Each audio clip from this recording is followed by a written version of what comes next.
Dr. Inayatullah Andrabi is a political commentator with us now live from London.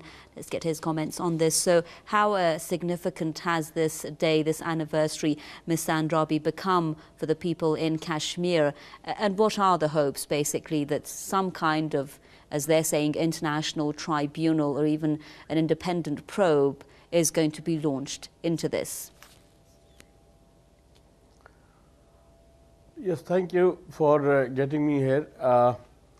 This is one of the so many gruesome accidents which have taken place over the last 20 years.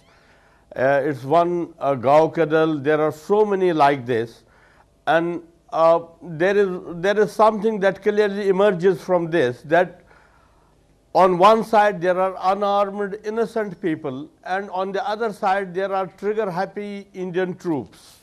Now you can see protests and demonstrations are not unusual. They take place everywhere, in every country, at every occasion there are protests and demonstrations, but they are not met by bullets. But this is what happens in Kashmir. What happened that day in 1990 when the Gao Kadal massacre took place?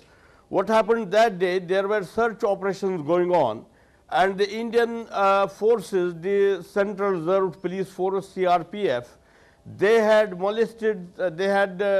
molested some women, and when it came to the notice of the people, they came out in streets protesting for the honor of the women, of our daughters and of the women there.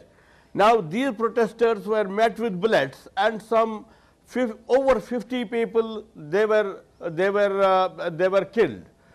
And this has been going on. Now they say there will be an independent probe, but there is hardly these independent probes are hardly credible, because they haven't brought out anything so far. There are so many other things, like for example the murder of Jalil Andrabi.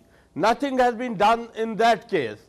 The hard reality, the truth is that the Kashmir is governed basically by Indian intelligence and Indian troops. The so-called democratic government there is a facade. It is a deception. It is not able to do anything. It has been saying to the government in Delhi for the past 2 years that they should revoke the Armed Forces Special Powers Act. But since even now, the Home Ministry in Delhi, they are refusing to do so. That gives a clean chit to the armed forces to do anything. So the government there, the democratic government, which the people outside Kashmir in the world, they think it's a democratic government, it has been elected, but all this is a facade, all it's a deception. It is basically controlled by Indian forces. And to be honest, we don't have any hope with any probes, with any investigations that are taking place under the nose of Indian administration there. Well, if there is an international probe, we welcome that, and we have hopes with that, and we have always been requesting the international agencies, the Amnesty and everyone, that please come to Kashmir and see for yourself and do investigation, and please come out with the facts. Thank you very much. Any probe that is... Yes. Yeah. Thank you very much, Dr. Inayatullah Andrabi, political commentator. We've run out of time. Guests, they're speaking for us live from London.